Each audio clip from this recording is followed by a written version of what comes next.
Bienvenue à tous, quel plaisir de vous retrouver, même si on ne vous voit pas, on vous sent là derrière votre écran et on est là pour sourire avec des belles performances de beaux athlètes et pour écouter leurs confidences. Et on a un très beau visage à vous faire découvrir en plus ce soir. Elle illumine l'escrime de son sourire, mais surtout de sa volonté, de sa technique. C'est une grande épéiste qui est avec nous, 3 fois champion du monde junior, 1 fois en individuel et 2 fois par équipe. Alia Luthi, bienvenue. Merci. Merci beaucoup d'être avec nous, c'est un grand plaisir. Vous êtes parisienne en plus de l'INSEP, mais grenobloise de toujours, Oui. et de licence aussi. On fait connaissance dans un instant. Pour l'heure, eh bien, c'est les temps forts du week-end. Et le premier temps fort, c'est le monde du silence tout autour du Stade des Alpes, à 5 minutes du coup d'envoi du match FCG Valence-Roman. Ici où habituellement les foules grouillent bruyamment, ici, eh bien, c'est le calme plat. Le couvre-feu est annoncé.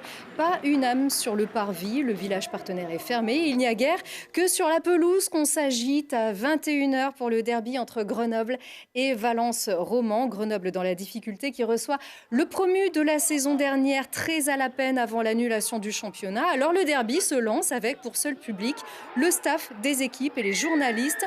Pas de tambour et pas de sifflet, mais on palpe les inquiétudes d'un FCG mené en premier mi-temps, mais aussi sa joie de reprendre ici le large avec 2 essais marqués coup sur coup. Finalement, Grenoble s'impose de justesse, mais la victoire 28-25 suffit à son bonheur. Les brûleurs de loups se rassurent aussi.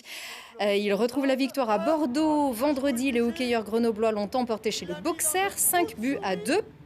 Ils sont 9e dans un classement de Ligue Magnus qui ne veut rien dire du tout, alors que les 12 équipes ont joué entre 2 et 7 matchs. C'est Briançon qui est lanterne rouge avec 2 matchs et Rouen qui est premier avec 4 victoires sur 4 matchs, comme Grenoble d'ailleurs. En revanche, la Ligue 2 joue partout, même à Amiens où se déplaçaient les Grenoblois, les footballeurs grenoblois battus 1-0. Et pourtant, si le petit facteur chance avait bien voulu aider un peu le GF38, le sort en aurait été autrement. Belles actions, mais petites défaites. Donc les Grenoblois restent bien placés à la 6e position de cette BKT Ligue 2.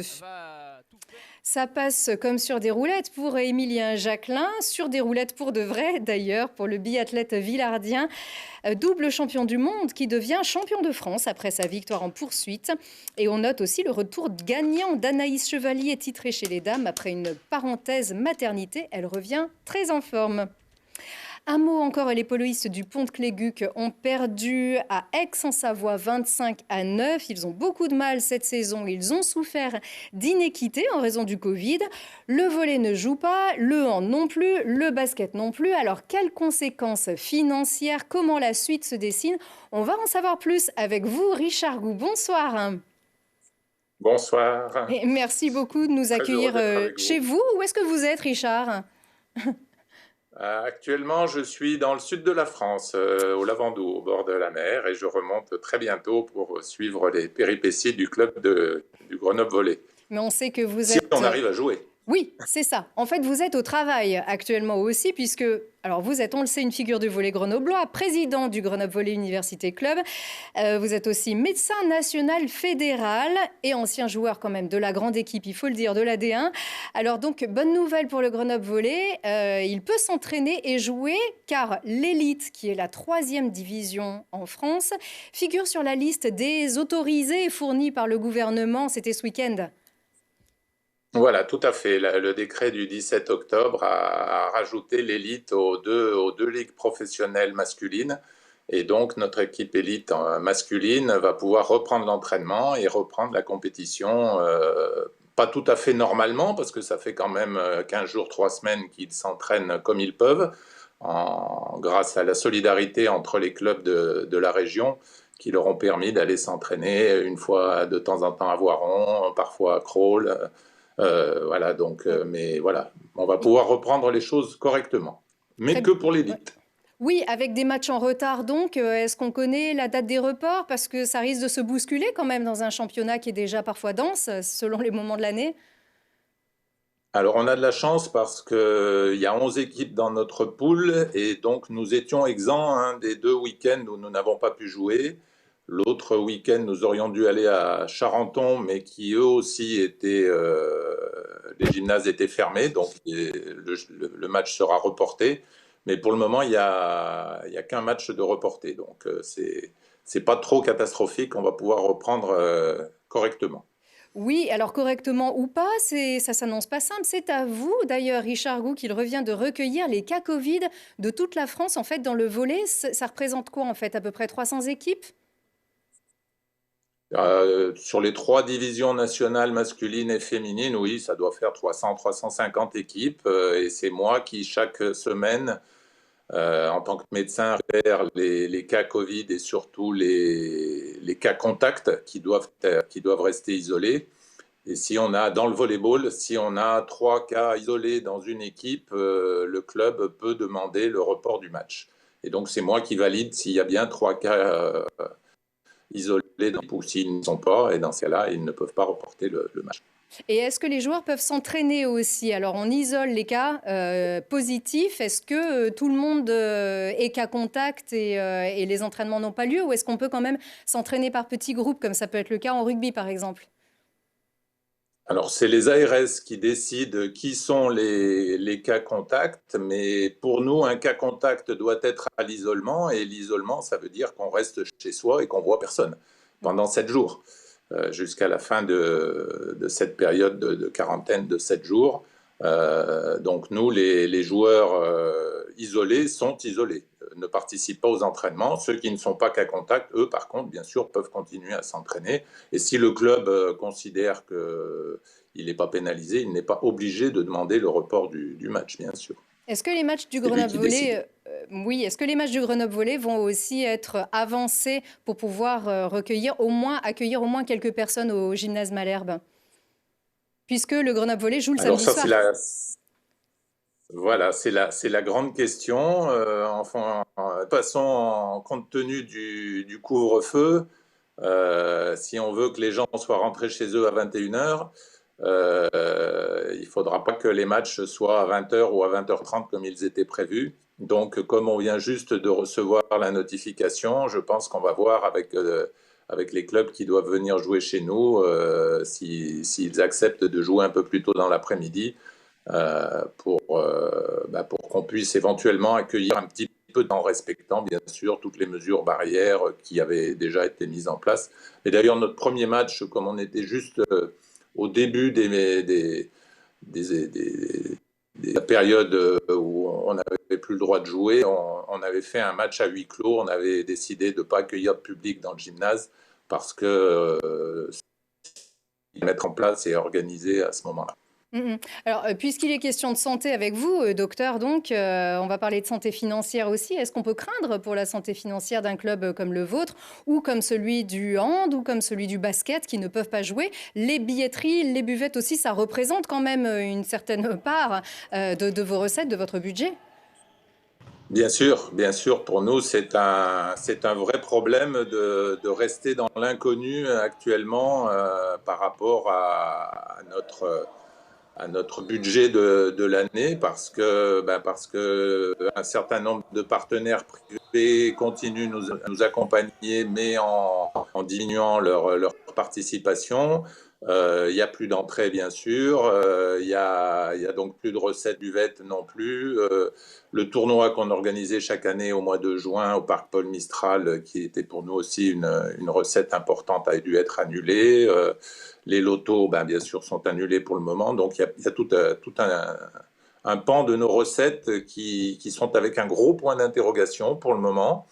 Les collectivités publiques, pour le moment, nous accompagnent correctement, donc c'est une bonne chose. Mais il va falloir trouver d'autres financements parce que sinon, on n'arrivera pas à boucler correctement notre saison. Donc, pour les ressources, vous Et comptez je sur les pense que pour tous collectivités. Hmm.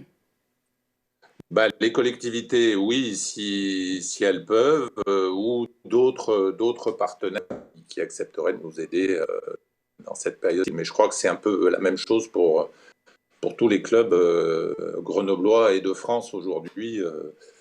C'est un peu partout le même gros point d'interrogation sur le bilan financier de la saison. Et surtout aussi pour ce gros tiers de la France, donc en zone très très rouge. Bon ben merci en tout cas, Richard Goun, de nous avoir apporté ces quelques lumières qui viennent du sud. Vous avez un beau soleil, ça fait bien plaisir aussi.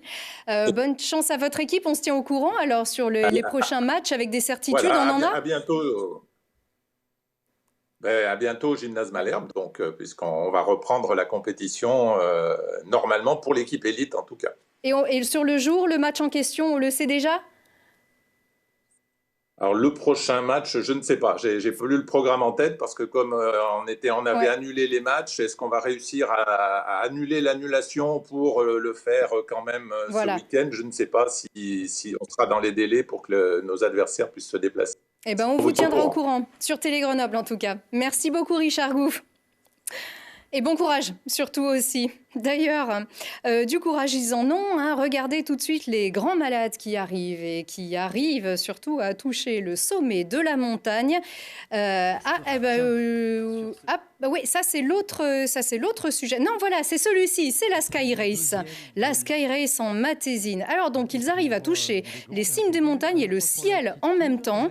Tout ceci le long de 25 km de course sur les arêtes, donc 2000 mètres de dénivelé positif. Le plus rapide, c'est lui, Frédéric Tranchant.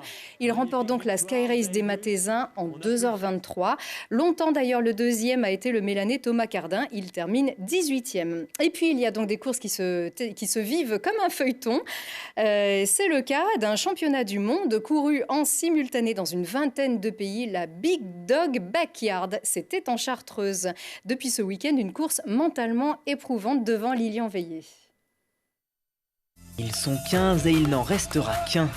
Sur ce format backyard, les trailers doivent parcourir 100 miles en 24 heures, soit une boucle de 6,7 km par heure, et ce toutes les heures, jusqu'à ce que l'avant-dernier abandonne. Ça peut donc durer des jours.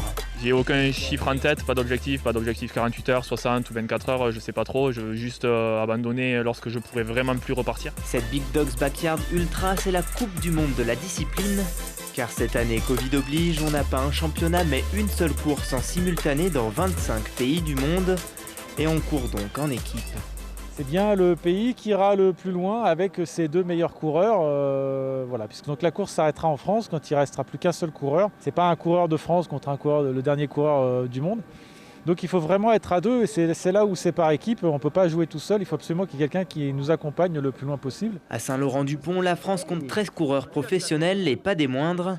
Guillaume Calmette détient le record français de backyard de 59 heures et Maxime Gaudouin a remporté la Chartreuse Backyard de 2019. Ils sont expérimentés mais doivent tout de même gérer leurs efforts, écouter leurs muscles et prendre du repos. Je vais essayer de faire en sorte de faire des boucles entre 45 et 50 minutes. Du coup, dès que je vais arriver, je vais enlever mes chaussures, je vais vraiment me mettre à l'aise, je vais me nourrir d'entrée.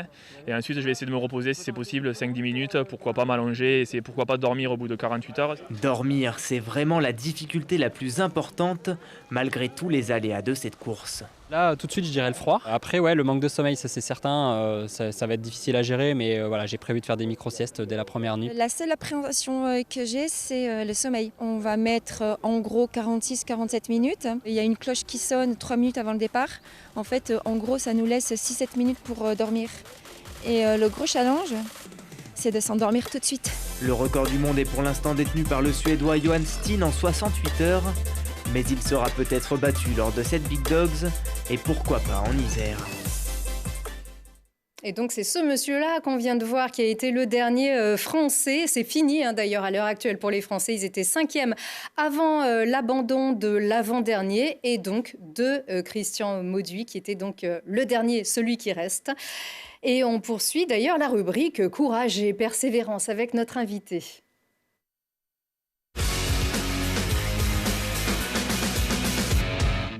On ne sait pas exactement ce qui fait qu'à charge égale, à l'entraînement, avec un même entraîneur, certains athlètes deviennent des champions inégalables.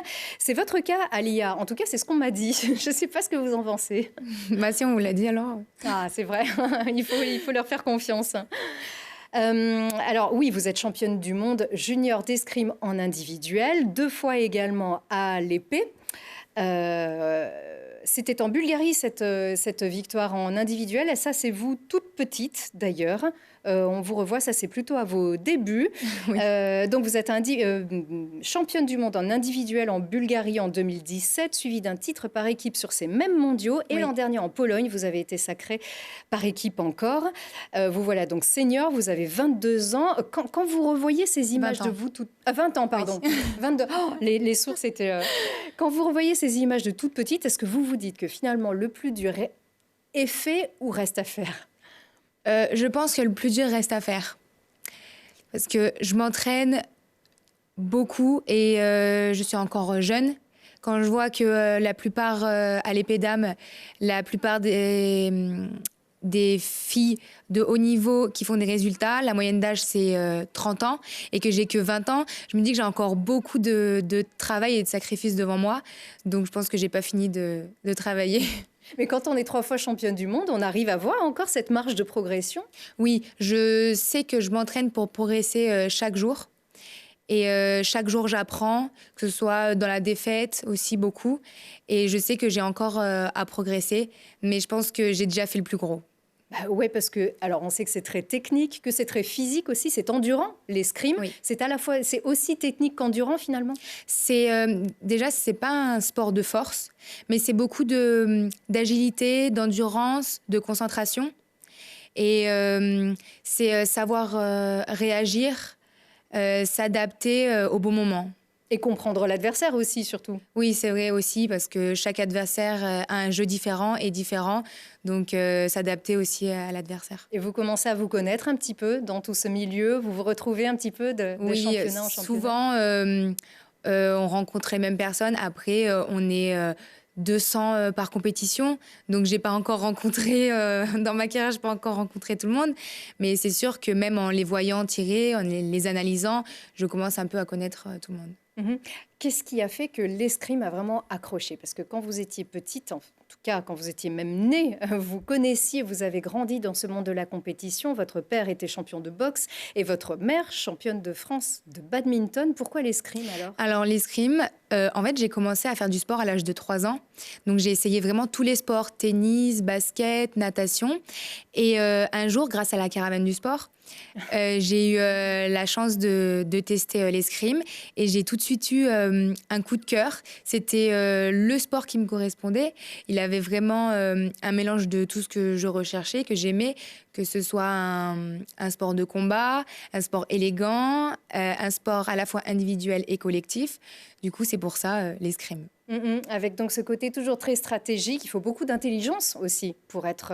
Il faut être à la fois endurant, technique. Il y a beaucoup d'intelligence dans ce. Oui, dans ce jeu. c'est beaucoup de concentration parce que souvent, si pendant le match on a un manque de concentration, tout de suite l'autre va en profiter. Donc c'est vraiment un mélange de tout ça, oui.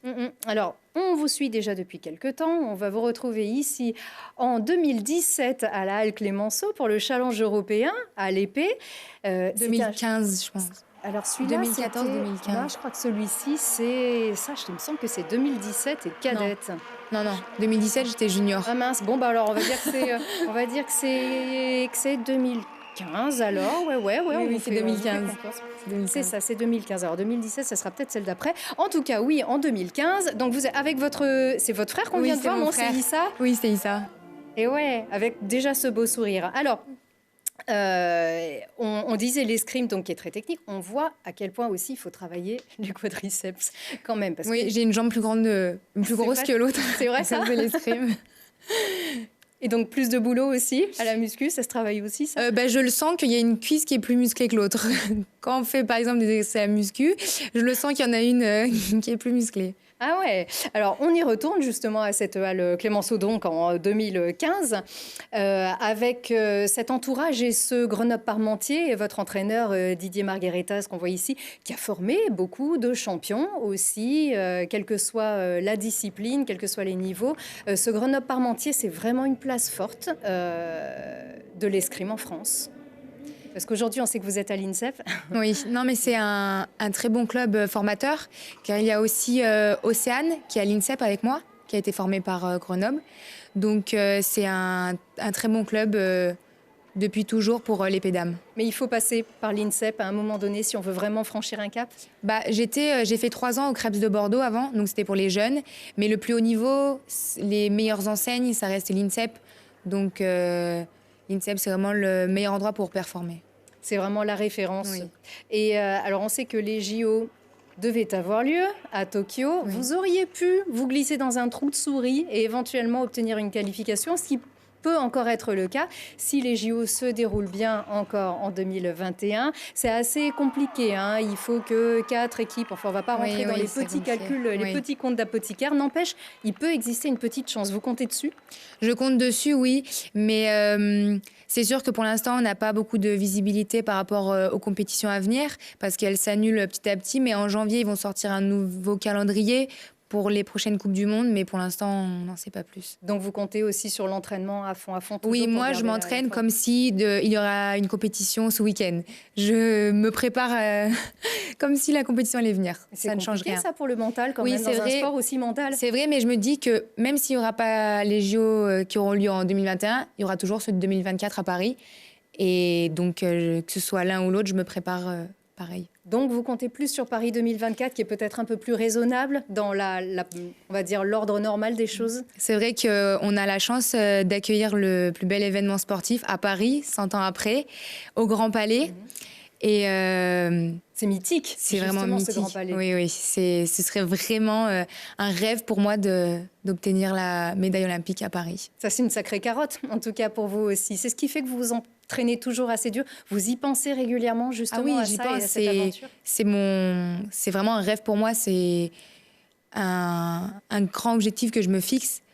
Donc, je ferai tout pour arriver à accomplir mon rêve. Oui, et surtout que l'escrime est généralement un gros pourvoyeur de médailles en France, tous les 4 ans. Et bien, si une fois tous les 4 ans, on peut être à fond sous le feu des projecteurs, vous comptez dessus aussi? C'est vrai que c'est le sport qui a amené le plus de médailles à l'équipe de France olympique, avec 115 médailles, dont 41 médailles d'or.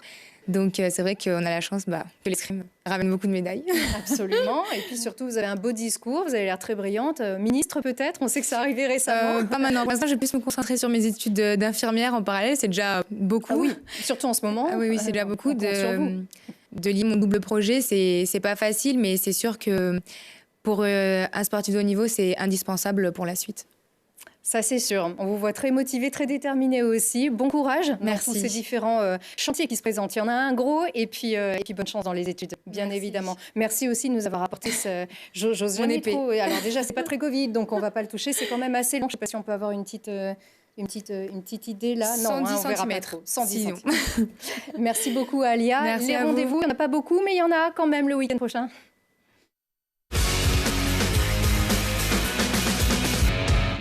Après son revers à Amiens la semaine dernière, le GF38 va avoir envie de réagir et de continuer sa série de 3 victoires consécutives à domicile. Et pour cela, il faudra battre Nancy ce samedi au Stade des Alpes à 19 h, mais à huis clos. Les brûleurs de loups, quant à eux, devront encore patienter avant de retrouver le chemin de la patinoire Pôle Sud. Mais les travaux viennent de se terminer et ils devraient jouer à la maison contre Gap le 1er novembre. Oui, elle ouvre la patinoire Pôle Sud en ce milieu de semaine d'ailleurs. Merci encore beaucoup, Alia Lutti. Bonne chance. On se reverra très bientôt avec ce beau sourire ici sur notre plateau, on espère. Et merci encore à vous de votre fidélité. Au revoir.